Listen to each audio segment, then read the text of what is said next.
श्री राम जय राम जय जय राम श्री राम जय राम जय जय राम श्री राम जय जय राम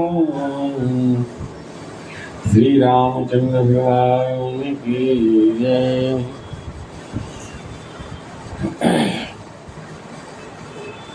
परम पवित्र मास अधिक मास पुरुषोत्तम महीना भगवान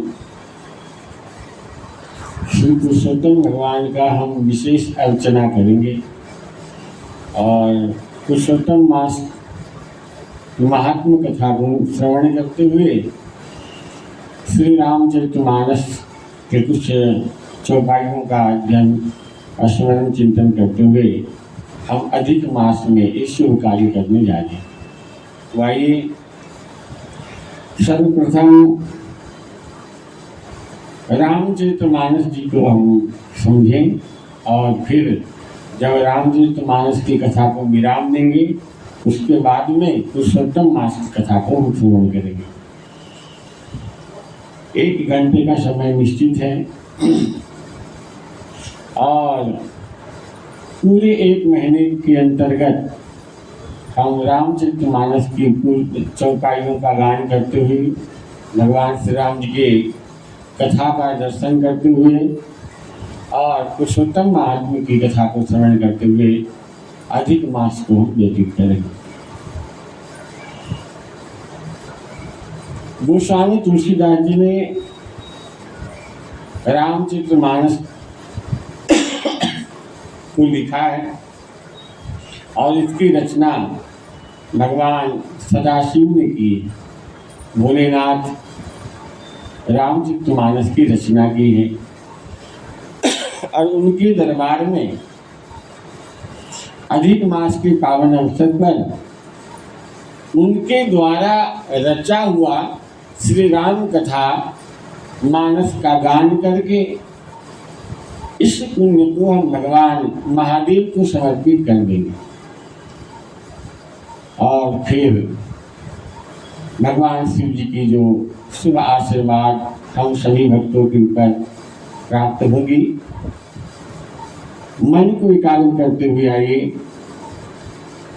पुराण पुरुषोत्तम भगवान को प्रणाम करते हुए आज की कथा में हम प्रवेश करें। सर्वप्रथम जिस ग्रंथ की कथा होती है, चाहे भागवत हो, रामायण हो, शिव महापुराण हो, वराह पुराण हो, जो भी ग्रंथ की कथा होती है उस ग्रंथ की महिमा को गाया जाता है।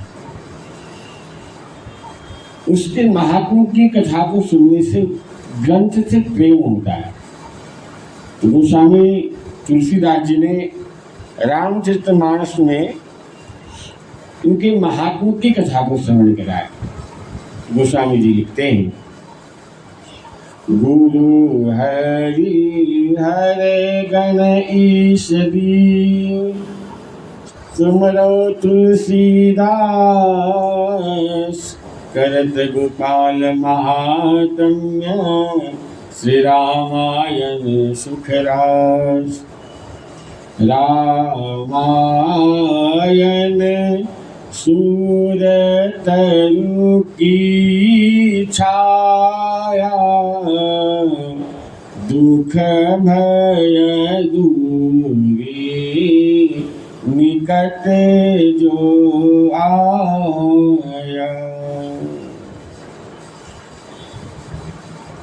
परिपूर्णतम परमात्मा अकारण करना वर्णालय श्री राघव जी के चरणों में प्रणाम करते हुए, हनुमान जी को साष्टांग वंदन करते हुए, पूज्यपाद गोस्वामी तुलसीदास जी के चरणों में नमन करते हुए आइए राम कथा मंदाकिनी में हम अवगाहन करें।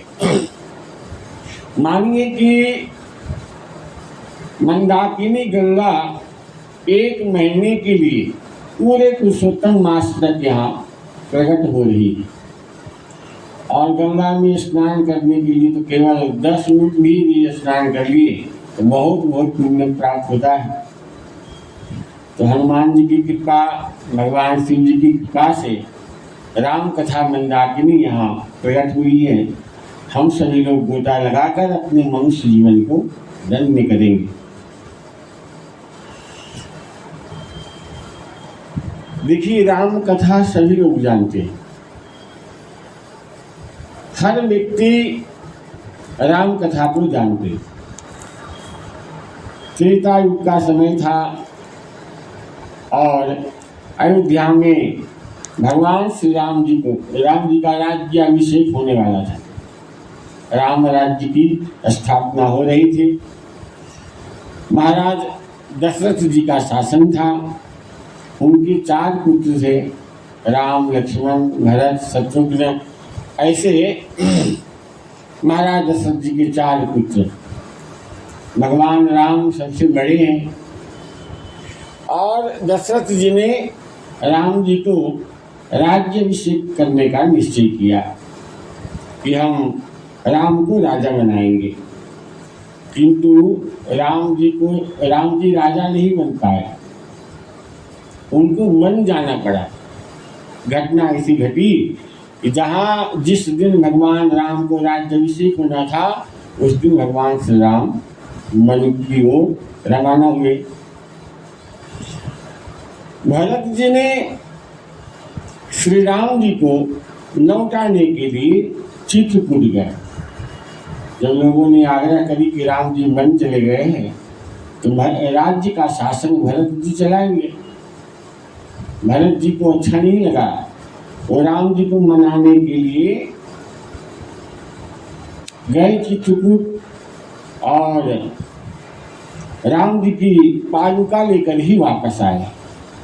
उन्हें राज्य सिंहासन पर स्थापित किया। बाद में श्री राम पंचवटी गए। वहाँ रावण ने सीता जी का अपहरण किया।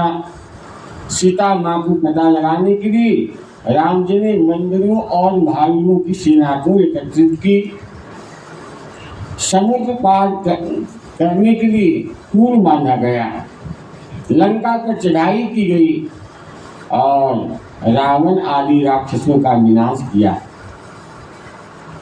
फिर सीता माँ के साथ प्रभु पुष्पक विमान में बैठकर पुनः अयोध्या पधारे। उसके बाद क्या हुआ? राम जी का राज्याभिषेक हुआ। अब यहाँ कथा पूरी हो जाती है। राम जी का वनगमन, भरत जी चित्रकूट गए, चरण पादुका लेकर वापस आए। रावण आदि राक्षसों को विनाश करने के बाद भगवान सीता जी को लेकर पुष्पक विमान से अयोध्या पुनः आते हैं और राम जी का राज्याभिषेक होता है। राम जी की कथा यहाँ पूरी हो जाती है। इस कथा को सभी लोग जानते हैं, हर व्यक्ति, यहाँ तक कि सीरियल के माध्यम से, रामलीला के माध्यम से भी इस कथा को सभी लोग जानते हैं। यह कथा कोई नई नहीं है, बहुत पुरानी कथा है। इस कथा में ऐसा क्या है कि युग युगांतर से यह कथा चली आ रही है, फिर भी इस कथा को गाने वाले जो वक्ता हैं वो कभी थकते नहीं। और इस कथा को सुनने वाले जो रसिक श्रोता है उनका मन कभी टूटता नहीं है कि कथा को क्या सुनना। युग युगांतर से यह कथा चली आ रही है, फिर भी आज भी कहीं राम जी की कथा होती है तो बहुत लोग एकत्रित होकर इस कथा को सुनते हैं। संतों से इसका कारण पूछा गया कि रामचरितमानस भी वही है और चौपाइयाँ भी वही है, वक्ता भी मानो वही है, फिर भी लोगों का मन इस कथा से भरता क्यों नहीं है और कथा गाने वाले वक्ता का मन टूटता क्यों नहीं है। जगत का ऐसा व्यवहार है कि एक सीरियल को 1 बार 2 बार 4 बार देख लो तो मन भर जाता है, फिर उसे देखने की इच्छा नहीं होती कि अरे ये देखा हुआ है। लेकिन यह कथा ऐसी, भगवान श्री राम जी की कथा ऐसी दिव्य है कि जितने बार सुनेंगे उतने ही आनंद की अनुभूति होती है।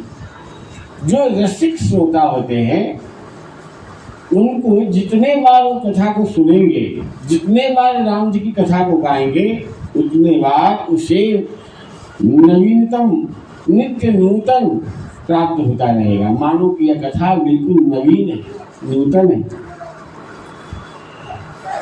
संतों ने बताया कि मछली जल में ही रहती है, लेकिन जल से कभी उगती नहीं। जिस दिन मछली जल से उग जाए, उसी दिन मानो कि भगवान के रसिक श्रोता है, वो भी कथा श्रवण से उनका मन उग जाएगा, भर जाएगा। कथा गाने वाले वक्ता जो है उनका भी मन भर आएगा। लेकिन मछली जल से, जल ही तो उसका प्राण है। उसी प्रकार भक्तों का प्राण, संतों का प्राण भगवत चरित्र श्री रामचरितमानस है। भगवान की कथा ही भक्तों और महात्माओं का प्राण है। तो इस कथा को हम सभी लोग श्रवण करेंगे।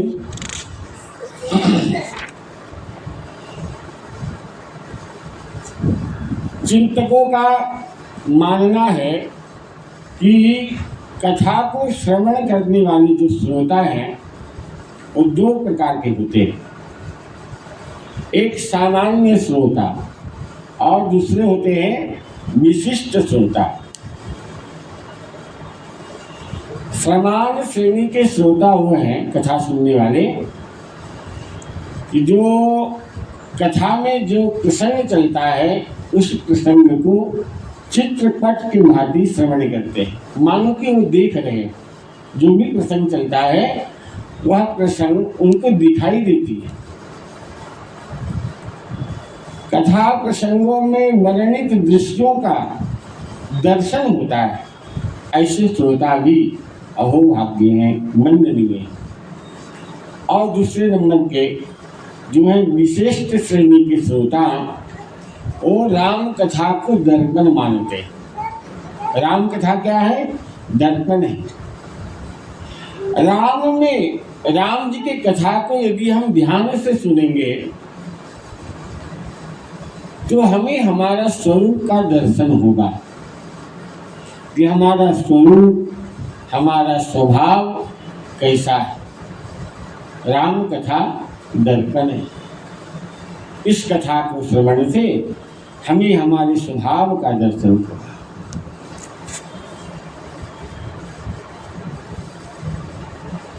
हमारा जो स्वरूप है, हमारा स्वभाव कैसा है, राम के जैसा है कि रावण के जैसा है। हमारा स्वभाव शबरी के जैसा है कि सूर्पनखा के जैसा है।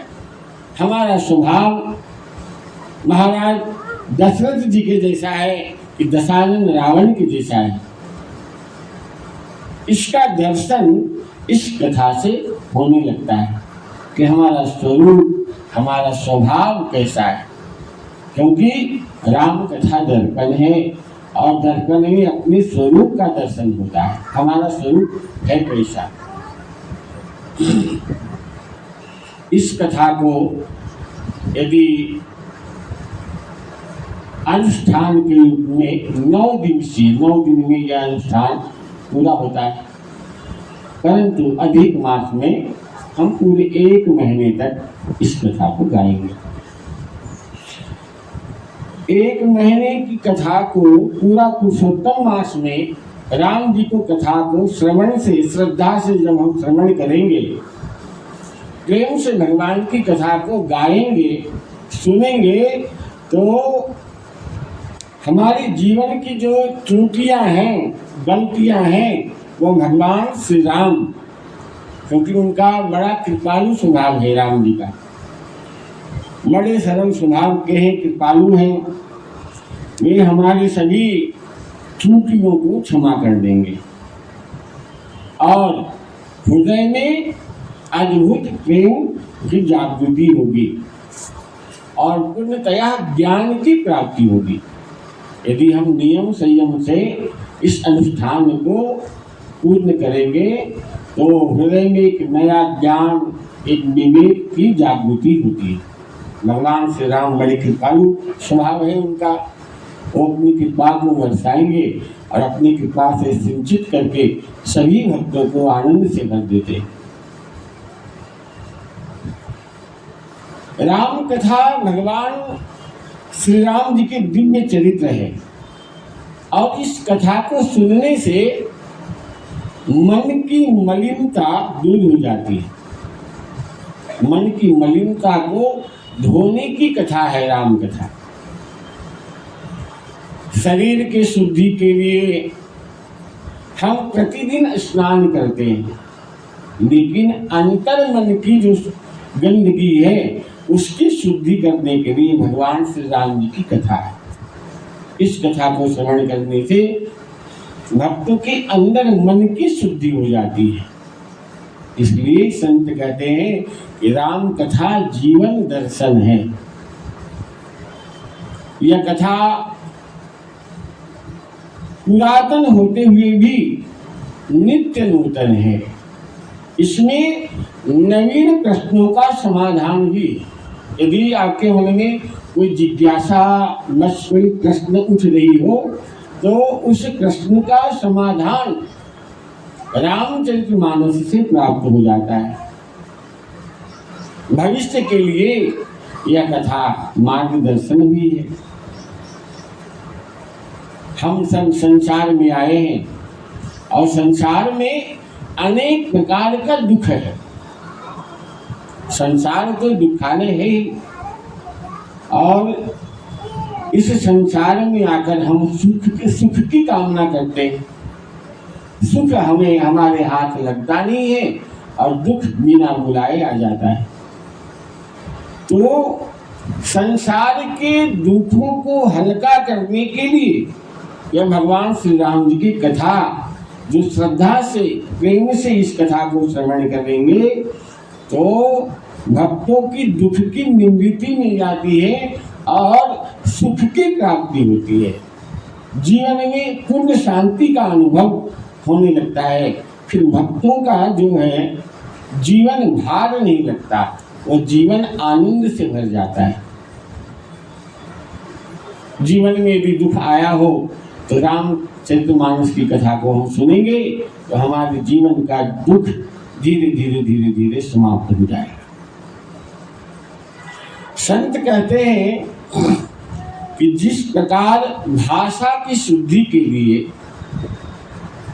वाणी की शुद्धि के लिए व्याकरण का ज्ञान अति आवश्यक है, उसी प्रकार जीवन शुद्ध करने के लिए भगवान श्री राम जी की कथा जीवन में अति आवश्यक है। गोस्वामी तुलसीदास जी लिखते हैं, शंभु किन्ह याह चरित सुहावा, बहुरी कृपा करी उमहि सुनावा, सोई शिव काग मुसुंड लीना, राम भगत अधिकारी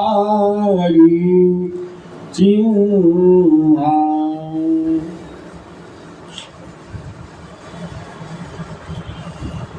तेईस जाग मलिक मुनि पावा, तीन पूरी भर द्वाज प्रति गावा, ते सोता वक्ता समशीला,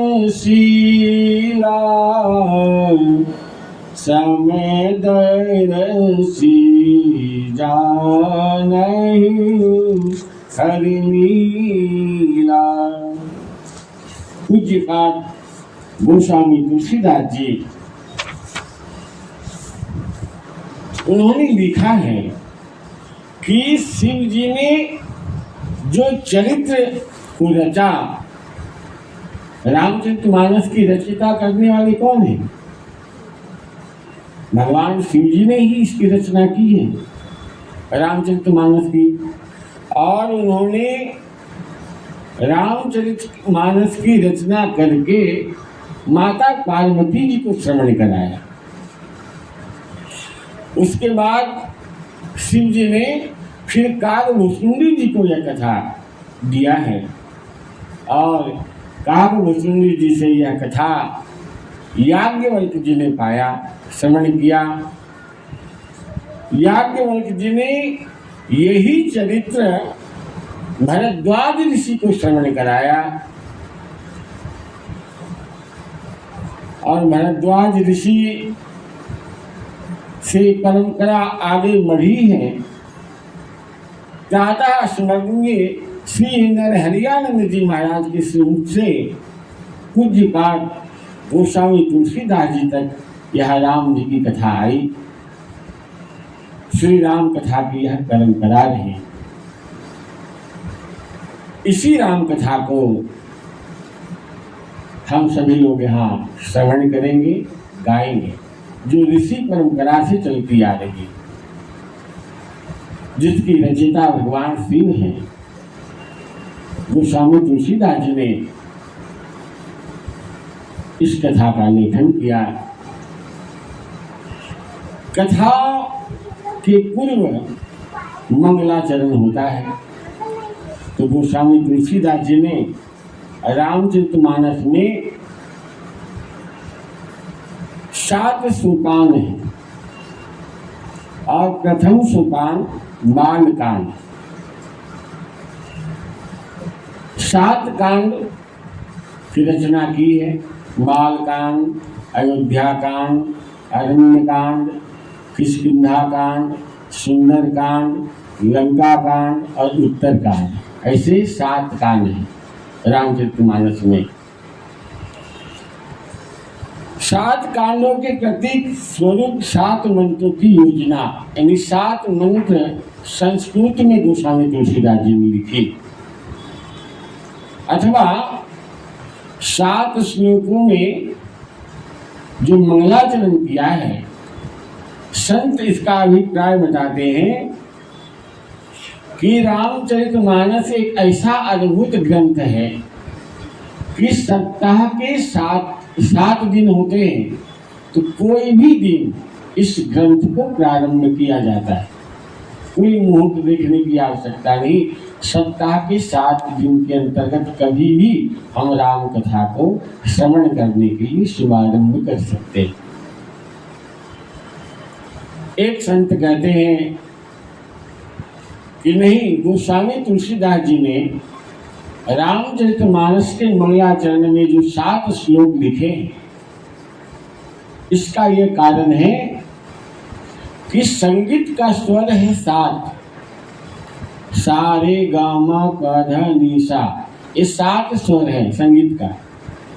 तो गोस्वामी तुलसीदास जी के लिखी हुई जो चौपाइयाँ हैं, वो संगीत के कोई भी स्वर में हम गा सकते हैं। इसलिए गोस्वामी तुलसीदास जी ने इस मानस के मंगलाचरण में 7 श्लोक लिखे। इस ग्रंथ का साम्राज्य 7 समुद्र के ऊपर होगा। मानस का 7 मंत्र लिखे हैं। सभी संतों ने अपना अपना अभिप्राय दिया है।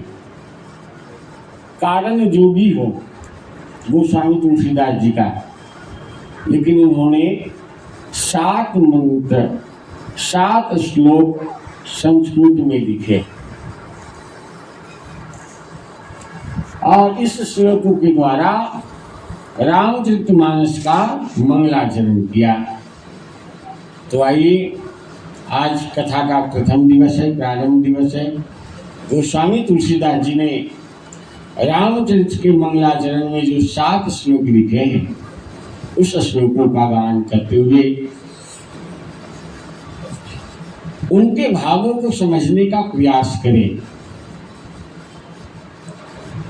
कथा में शांति रस बहुत प्रधान है और यहाँ की जो कथा होती है वो अपने आप ही अद्भुत होने लगती है।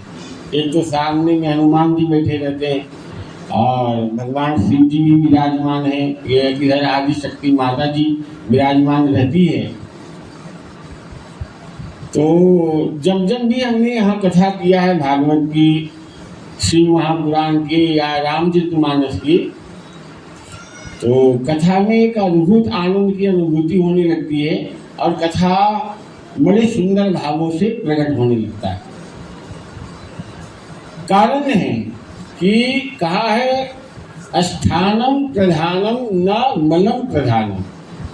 स्थान की एक ऐसी महिमा होती है कि वहाँ मनुष्य के मल काम नहीं करता है, वहाँ तो कृपा काम करता है। और आप सभी लोग शांति पूर्वक जो कथा सुनते हैं उससे भी कथा में रस का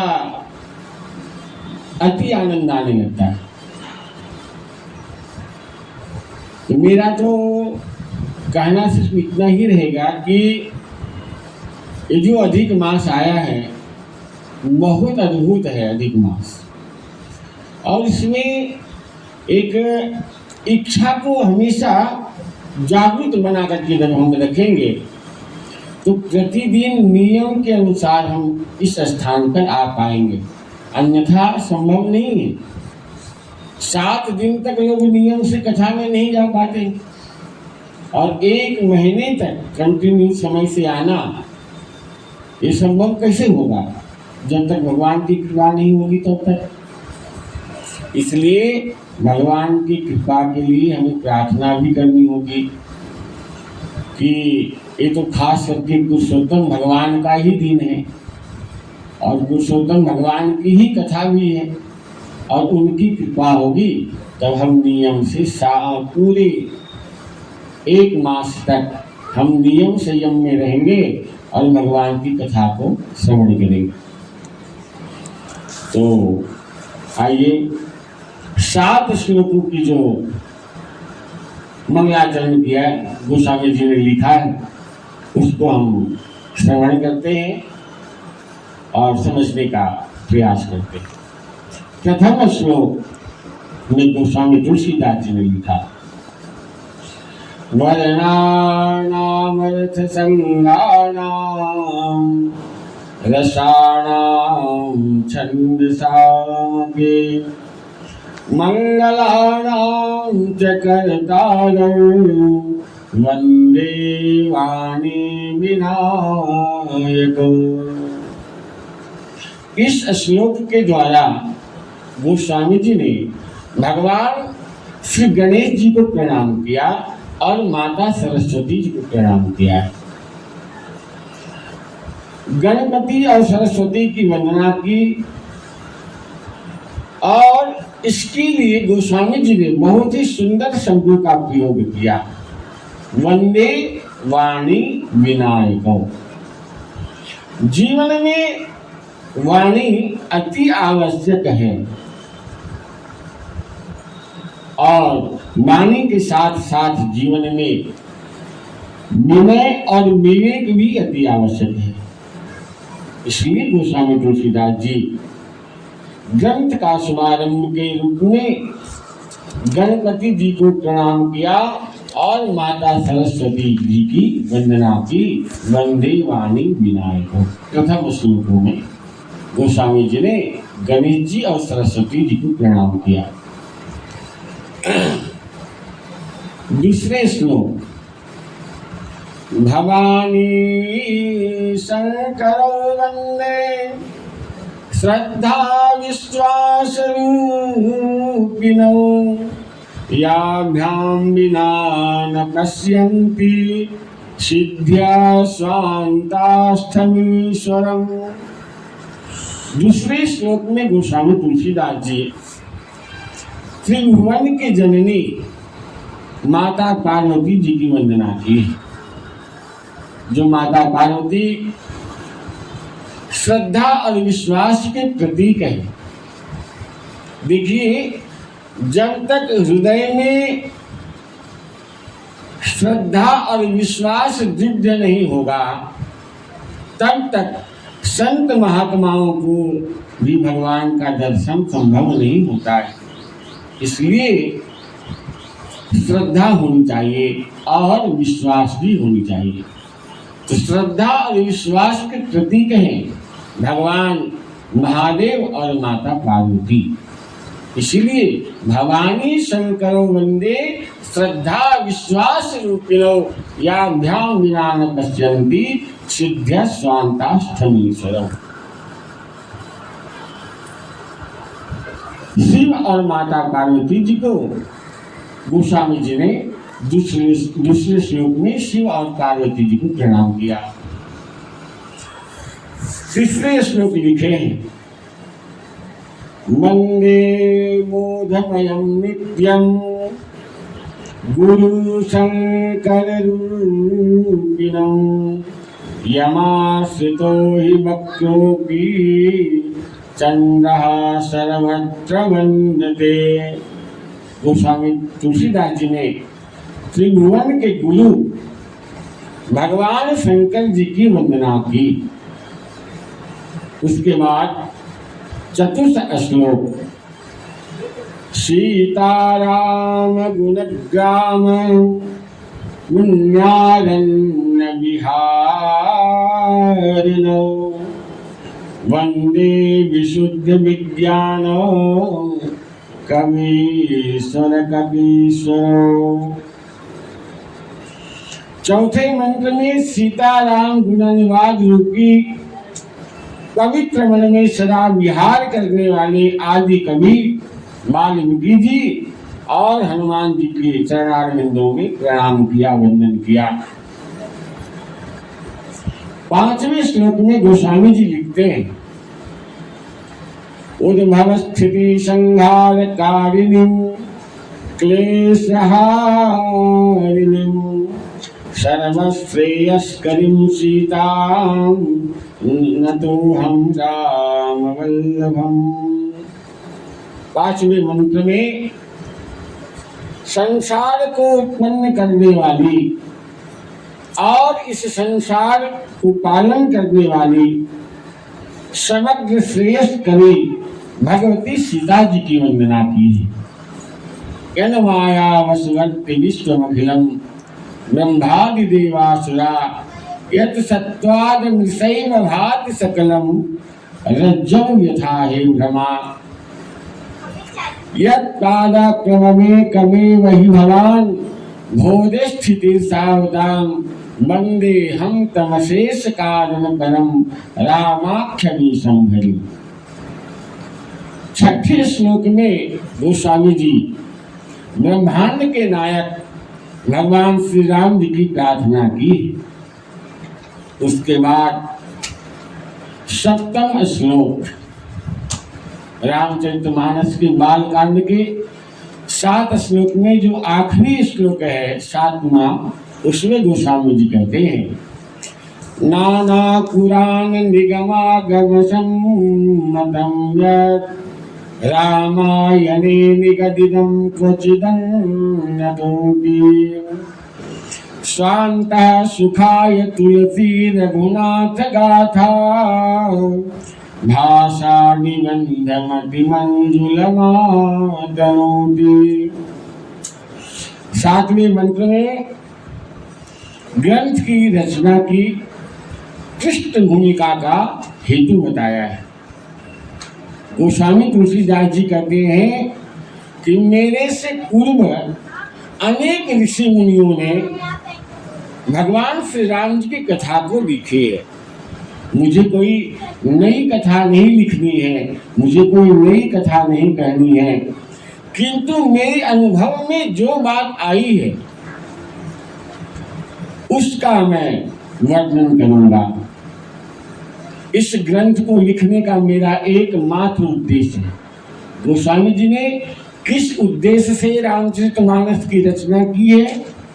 तो उन्होंने कहा, स्वान्तः सुखाय तुलसी रघुनाथ गाथा। हम जो श्री रामचरितमानस की रचना करने जा रहे हैं, लेखन करने जा रहे हैं, इसका कारण है स्वान्तः सुखाय तुलसी रघुनाथ गाथा। मेरे अंतःकरण को सुख मिले, सुख की प्राप्ति हो और शांति मिले, इसीलिए मैं रघुनाथ गाथा का यह मेरा उद्देश्य है। तुलसीदास जी का जो समय था वो संस्कृत भाषा का समय था,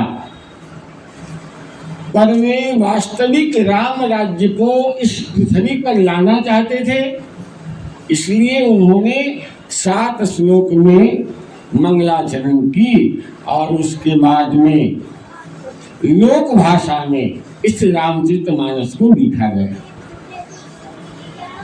इसके मंगलाचरण में 7 श्लोक लिख करके संस्कृत भाषा को गोस्वामी तुलसीदास जी प्रणाम करते हैं और फिर सीधी सरल भाषा में इस ग्रंथ को आगे बढ़ाया और सरल भाषा में 5 स्वरूप लिखे हैं।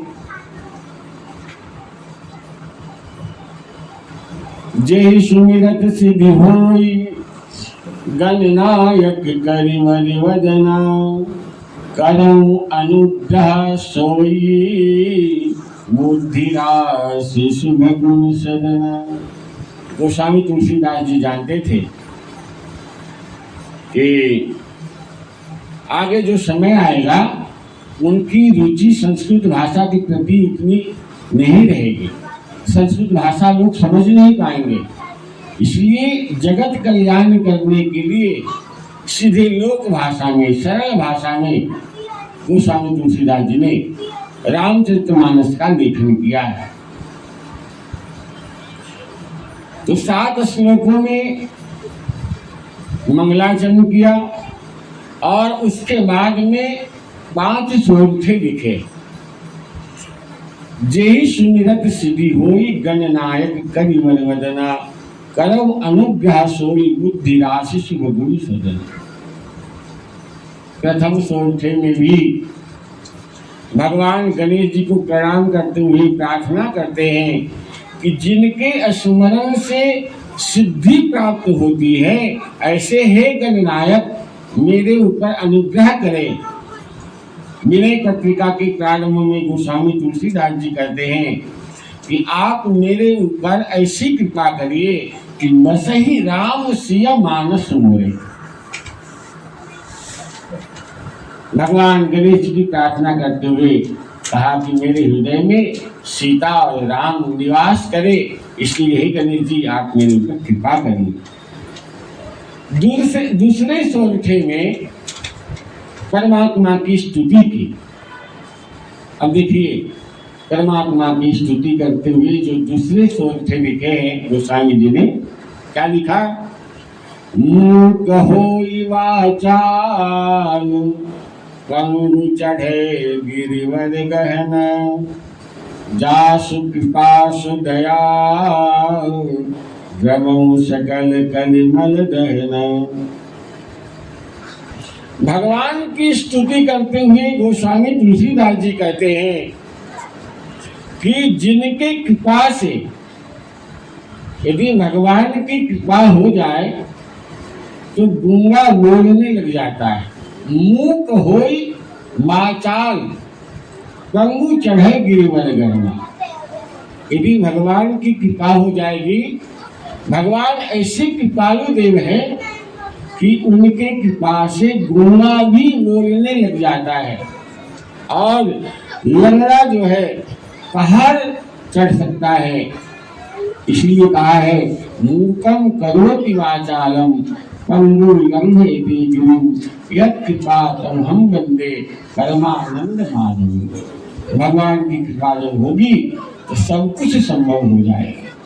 गूंगा बोलने लगेगा और पंगु पहाड़ लांघ सकता है, ऐसी भगवान की कृपा है। तो दूसरे सोरठे में भगवान की कृपा का अनुभव किया, वंदन किया।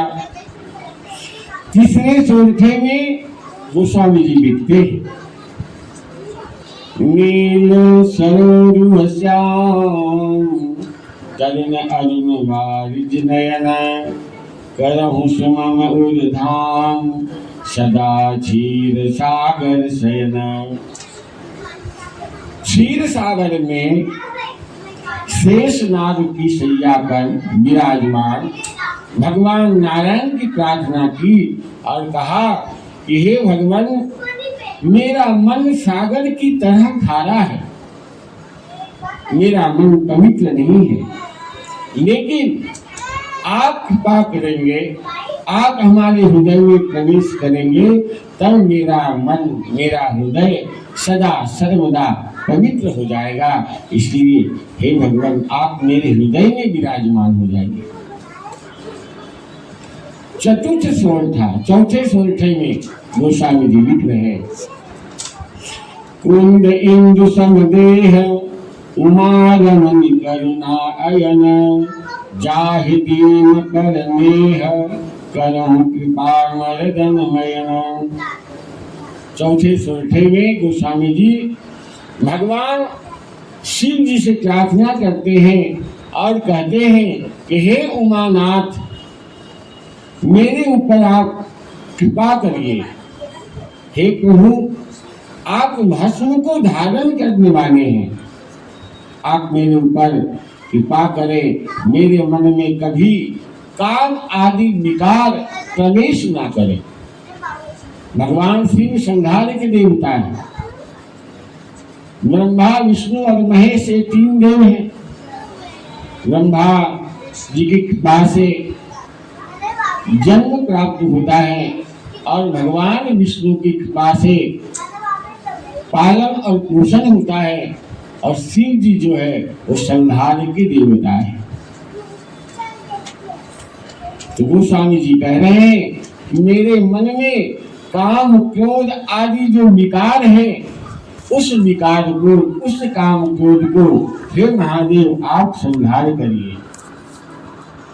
पांचवें सोरठे में गोस्वामी जी ने लिखा, मंदं द्रुपद कंज कृपा सिंधु नररूप हरि महामोहतम कुंज जासु वचन रवि कर निकर। तुलसीदास जी कहते हैं कि गुरुदेव के चरणों में प्रणाम किए बिना, गुरुदेव को वंदन किए बिना कभी भी कोई काम आगे नहीं बढ़ सकता। हमारी सांस्कृतिक परंपरा रही है कि गुरु तो मनुष्य के समान दिखते, मनुष्य का आकार होता है, पर जो साधक है, जो रसिक है, उनके लिए गुरु साक्षात विष्णु है। गुरुर ब्रह्मा गुरुर विष्णु गुरुर्देवो महेश्वरा गुरु साक्षात परम ब्रह्मा तस्मै श्री गुरुवे नमः। देखने में मनुष्य के जैसा दिखते हैं, मनुष्य आकार के हैं, लेकिन वो साक्षात साधक के लिए गुरु साक्षात विष्णु है। इसलिए गोस्वामी जी कहते हैं, गुरु बिना भवनी भी तरयु न कोई जो विरंती शंकर समहोई। अपने गुरुदेव भगवान को प्रणाम किया। उसके बाद में फिर चौपाई का प्रारंभ करते हैं और वंदना की पहली चौपाई में भी गुरुदेव भगवान को प्रणाम किया है। तो आइए इस चौपाई का गान करते हुए आज की कथा को हम यहाँ विराम देंगे। गुरु जी को प्रणाम किया, गुरुदेव को प्रणाम करते हुए जो प्रथम चौपाई लिख रहे हैं गोस्वामी जी, वंदौ गुरु पद कदम करागा सुरुचि हास सरस अनुरागा अमिया मोरी माया चूरन चारु समन सकल भव रुज करिवारु। वंदना प्रकरण में प्रथम चौपाई में भी गोस्वामी तुलसीदास जी अपने गुरुदेव भगवान को प्रणाम करते हैं। तो सर्वप्रथम सात श्लोकों में मंगलाचरण, फिर 5 स्वर थे और प्रथम चौपाई में गुरुदेव भगवान को प्रणाम किया, वंदन किया। तो आइए आज की कथा को हम यहाँ विराम करें केवल राम नाम संकीर्तन के साथ, फिर हनुमान चालीसा करें। बोलिए श्री रामचंद्र भगवान की। श्री राम जय राम जय जय राम, श्री राम जय जय राम, श्री राम जय जय राम, श्री राम जय राम। श्री रामचंद्र भगवान की जय। श्री हनुमान जी महाराज की, सद्गुरुदेव भगवान की, अयोध्या धाम की, सरयू मैया की जय। जय जय श्री सीताराम, जय जय श्री सीताराम, जय जय श्री सीताराम। अब केवल 5 मिनट का समय, जिसमें हम पुरुषोत्तम महीना जो प्रारंभ हुआ है उस महत्व को श्रवण करेंगे। मुनि पुराण पुरुषोत्तम भगवान की, वृंदावन बिहारी लाल की। एक बार बहुत से ऋषि मुनि नैमिषारण्य तीर्थ में जाकर के यज्ञ करने के लिए तत्पर हुए। उसी समय सूत जी महाराज तीर्थ यात्रा के निमित्त भ्रमण करते हुए अपने शिष्यों के सहित वहां पर आए और ऋषि मुनियों को देखकर नमस्कार किया, आनंद मग्न हो गए।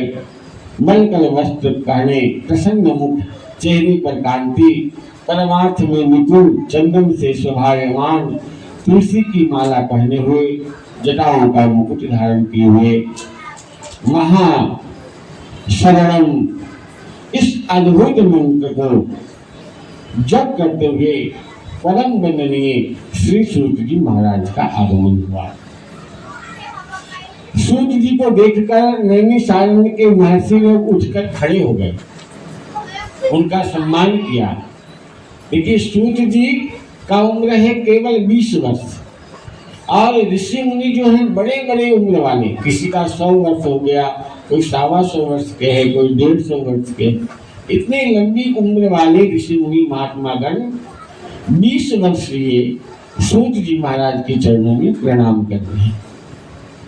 सूत जी ने कहा कि आप लोग इतने बड़े हैं और उम्र में हम आपसे बहुत छोटे हैं, मुझे प्रणाम करते हैं तो अच्छा नहीं लगता। ऋषि मुनियों ने कहा कि महाराज, कोई बल में बड़ा होता है, कोई धन में बड़ा होता है, कोई उम्र में बड़ा होता है, लेकिन जो विद्या में बड़े हैं वही सर्वश्रेष्ठ होते हैं। विद्या सर्वत्र भूषणम, विद्या सबका आभूषण है। नक्षत्रो भूषणो चंद्रो, नारी नाम भूषणम कटी, पृथ्वी भूषणम राजा, विद्या सर्वत्र भूषणम। इसलिए आप विद्या में निपुण हैं, हम आपको प्रणाम करते हैं, वंदन करते हैं। हे सूत जी, हम सब लोगों को भगवान की अद्भुत कथाओं को सुनने की इच्छा हुई है। तब सूत जी ने प्रसन्नता से सब ऋषि मुनियों को आगे हाथ जोड़कर नमस्कार किया। ऋषि मुनि कहने लगे कि हे सूत जी, हमने आपके लिए सुंदर आसन बनाया है, आप इस पर बैठ जाइए। आप बड़े भाग्यवान हैं, आपने गुरु की कृपा से भागवत के रहस्यों का वर्णन करने की शक्ति प्राप्त की है। इस संसार सागर में हजारों बातें सुनने योग्य हैं, परंतु उनमें से जो भी सार वस्तु हो, संसार सागर डूबते हुए को पार करने के लिए जो शुभ श्रेष्ठ कथा आपके विचार में हो, उस कथा को आप श्रवण कराइए। संकादिक ऋषियों के पूछे जाने पर सूत जी कहने लगे कि हे मित्र, मेरे वचनों को सुनो। मैं पहले पुष्कर तीर्थ गया और वहां से हजारों तीर्थों में भ्रमण करते हुए हस्तिनापुर गया।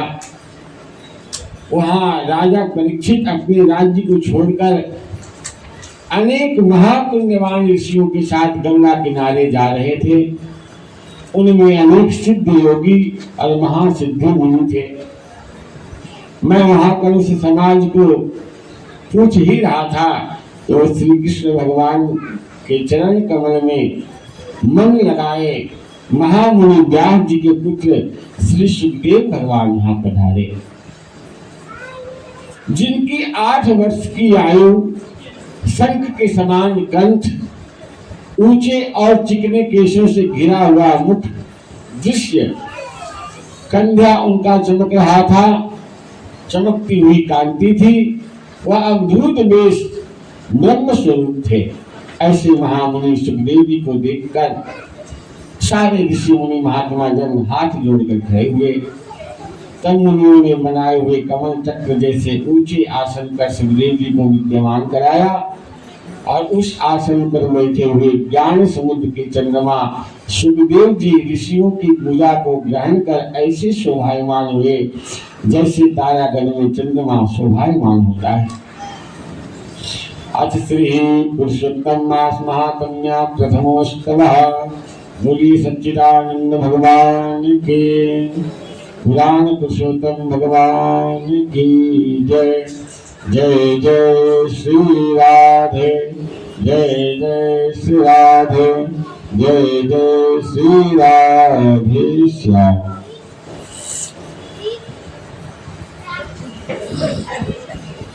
थोड़ा कपूर जला दीजिए। कपूर की आरती छोटी सी करी, आरती तो हो चुकी है, सिर्फ कपूर की आरती करी। हाँ तो कर सकते हैं, सब कोई दिक्कत नहीं, कर सकते हैं ना। अभी जाना कहाँ है, बच्चे लोग फिर उठ जाएंगे तो इन लोगों का तो फिर हो गया। हाँ तो कर लीजिए।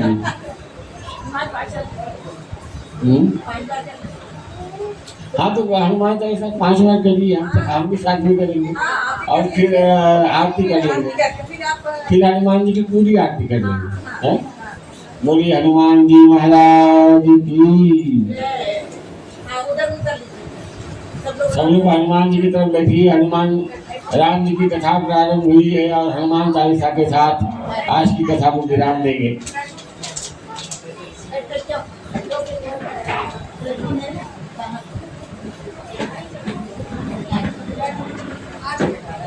आरती के लिए एक दिया बना दीजिए, है कि नहीं? हनुमान चालीसा हो जाए।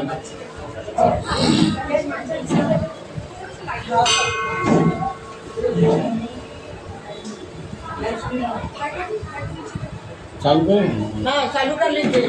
श्री हनुमान जी महाराज की। श्री गुरु चरण सरोज रज, निज मन मुकुर सुधार, जो दायक फलदार। बुद्धिहीन तन जान के सुमिरौ पवन कुमार, बल बुद्धि विद्या देहु मोहि, हरहु कलेश विकार। जय हनुमान ज्ञान गुण सागर, जय कपीश तिहु लोक उजागर। राम दूत अतुलित बल धामा, अंजनी पुत्र महावीर विक्रम बजरंगी, कुमत निवार सुमति के संग। कंचन वरन विराज सुवेशा, कानन कुंडल ध्वजा विराजे। कांधे मूंज जनेऊ, शंकर सुवन केसरी नंदन। तेज प्रताप महाजगवंदन, विद्यावान गुणी अति चातु। राम काज करबे को, प्रभु चरित सुनबे को। रसिया राम लखन सीता, सूक्ष्म रूप धरि सियहि दिखावा। विकट रूप धरि लंक जरावा। दीन रूप धरि असुर संहारे, रामचंद्र के लाए सजीवन लखन जियाए। श्री रघुवीर हरषि उर लाए, रघुपति कीन्ही बहुत बड़ाई। तुम मम प्रिय भरत सम सहस वदन तुम रोज सिगावे। रस जय श्रीमति कंठ कनकादिक ब्रह्मादि मुनीसा। नारद सारद सहित अहिसा, हम कुबेर दिखाई जहाते। कवि कोविद कहि सके, तुम उपकार सुग्रीव कीन्हा। राम मिलाय राजपद, तुमरो मंत्र विभीषण माना। लंकेश्वर भय जुग सहस्र जो जन पर भानु। लियो ताई प्रभु मूर्तिका मेरे मुख माही। जलधि लाग गए अचरज, दुर्गम काज जगत के जेते। सुगम अनुग्रह तुम रे थे, राम दुआरे तुम रखवारे। हो तुम अज्ञान सब सुख लाए तुम्हारी शरणा। तुम रक्षक काहू को, आपन तेज समारो आके। तीनों लोक हाकते, भूत पिशाच निकट नहीं आवे। महावीर जब नाम सुनावे, नासे रोग हरे सब पीरा। जगत निरंतर हनुमान छुड़ावे। मन क्रम वचन ध्यान डोला, सब पर राम तपस्वी राजा। तिनके काज और मनोरथ जो कोई आवे। सोई अमित जीवन फल पावे। चारों जग पर ताप तुम्हारा, कर सिद्ध जगत उजियारा। तुम रखवारे असुर निकंदन, राम दुलारे। अष्ट सिद्धि नव निधि के दाता, जय दीन ज्ञान रावण सागर। तुम्हारे खासा सजाय हो रघुपति के दासा। भजन नाम को आवे, जन्म जन्म के दुख बिसरावे। जहाँ जन्म हरि भक्त कहाई, और देवता चित्तन धरई। हनुमत से सर्व सुख संकट कटे मिटे सब पीरा। जो सुमरे हनुमत बल, जय जय जय हनुमान गोसाई। कृपा करो जो सतवार पाठ कर कोई। छूटे मंदिर सुख हो, गए हनुमान चालीसा। तुलसीदास सुभाय तेरा, कीजे नाम पवन तनय संकट हरन। मंगल मूर्ति रूप राम लखन सीता श्री हृदय वसं सुरभु।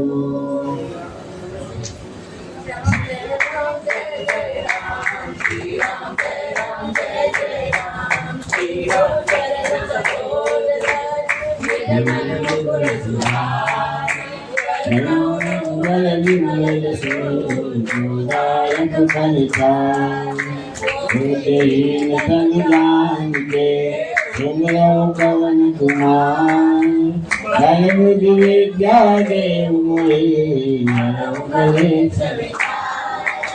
जय हनुमान ज्ञान गुण सागर जय कपीश तिहु करुणा रामदूत अतुलित बल धामा अंजनी महावीर विक्रम बजरंगी कुमति निवार सुमति के संगी कंचन वरद विराज सुरेशा कानन हाथ वज्र ध्वजा विराज कांधे मूंज जनेऊ शंकर सुमन केसरी नंदन तेज प्रताप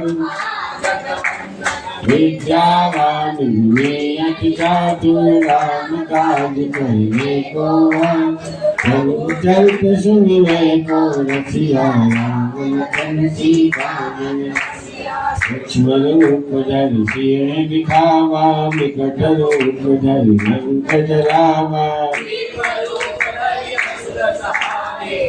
रामचंद्र के साई सजीवन लखन जियाए श्री रघुवीर हर्षिवर बढ़ाई तुम सहस्रवदन तुम जस गावे अस कैसे सनकादिक ब्रह्मादि मुनीसा नारद सारद आल जहाँ के कवि कोविद कह सके कहाँ तुम उपकार सुग्रीव कीन्हा राम मिलाए राजपदवी तुमरो मंत्र विभीषण माना लंकेश्वर भय सब जग शुभ शास्त्र जो जन कर मानु लीनो जाय फल प्रभु मुद्रिका निर्मुख माहे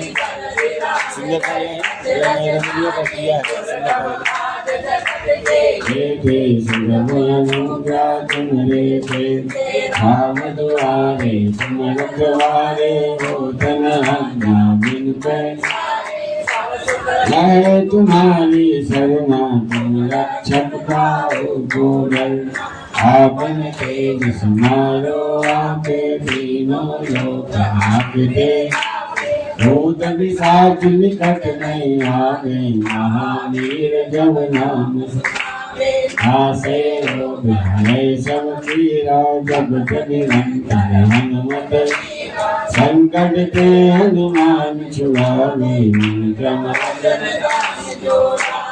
सकल राम तपस्वी राजा जिनके काज सकल तुम सब और मनोरथ जो कोई आवे सोई जीवन फल सारो दिन पर ताप तुम्हारा कर सिद्ध जगत उजियारा साधु संत के तुम रखवारे असुर निकंदन राम दुलारे अष्ट सिद्धि नवनिधि के दाता ईश्वर दीन ज्ञान की राम रसायन तुमरे कासा सदा रहो रघुपति के दासा तुमरे भजन राम को पावे जन्म जन्म के दुख विसरावे अंत काल रघुवर जन्म हरि भक्ति का और देवता चित्तन हनुमत से राम सुख संकट कटे मुझे सब पीरा जो सुमरे हनुमत बलवीरा जय जय जय हनुमान गोसाई सत्यवान पाठ कर कोई छूटे बंदी महासुख हो सोय मैं हनुमान तुलसीदास सदा तेरा की जय नाथ गरिमा पवन तनय संकट हरण मंगल मूर्ति राम लखन सीता सहित देव श्री राम जय राम जय जय राम श्री राम जय राम जय जय राम श्री राम जय राम जय जय राम श्री राम जय श्री गुरु चरण सरोज निज मन मुकुर सुधारि रघुवर विमल जसु जोदायि बुद्धहीन जन जान के सुमिरौ पवन कुमार बल बुद्धि विद्या देव मुनि अलम कलेश निकाय ज्ञान गुण सागर जय कपीस लोक उजागर विमल रामा रंजन पुत्र पवन सुत नामा महावीर सुमति निवार सुमति के संगे कंचन वरद विराज आनन कुंडल कुंजित के हाथ ध्वजा विराजे कांधे शंकर सुमन केसरी नंदन तेज विद्यावान गुणीयत चातुर राम काज करे प्रभु चरित सुन ले को रसिया राम लखन सीता सूक्ष्म रूप धरि सिय दिखावा विकट रूप धरि अंतरा भीम रूप धरि असुर सहारे रामचंद्र को लाय सजीवन लखन जियाए श्री रघुवीर रघुपति किन्नी बहुत बड़ाई तुम मम केवल कहि समभाई सहस बदन तुम रोजस गावे रस कैसी पति सनकादिक ब्रह्मादि मुनीसा नारद सारद सहित रही सब कुबेर दिवसार जहाँ दे कवि कोविद कही सके तुम उपकार सुग्रीव कीन्हा राम मिलाए तुमरो मंत्र विभीषण माना लंकेशन भय सब जग जाना युग सहस्त्र जो जन कर भानु लीलो सारी प्रभु मुद्रिका निर्मुख माहि गण विराज अचरज गान दुर्गम काज जगत के देते सुमन अनुज्ञा तुम लेते आम दुआरे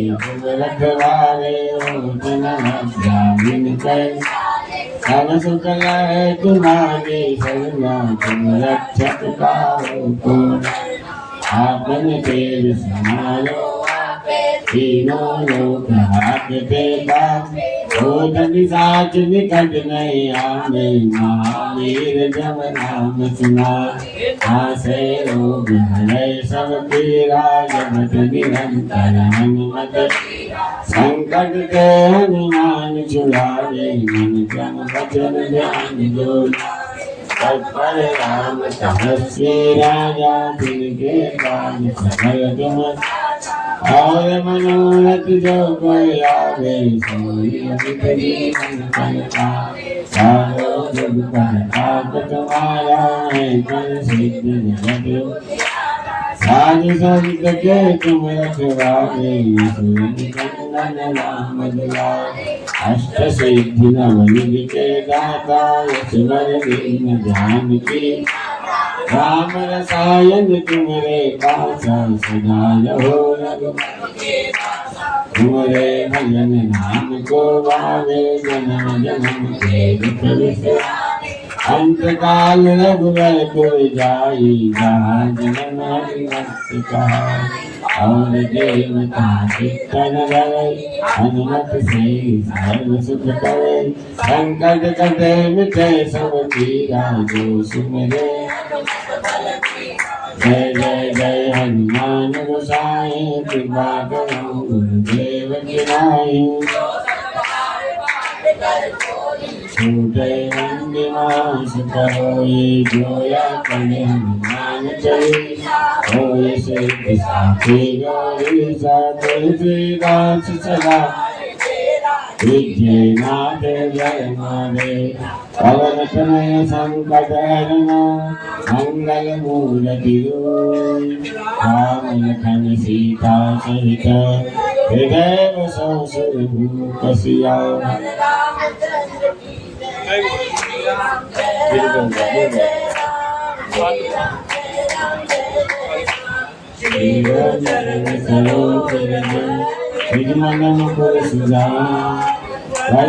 रघुवर विमल जोदायक फलचारि। हो दीन तन जान के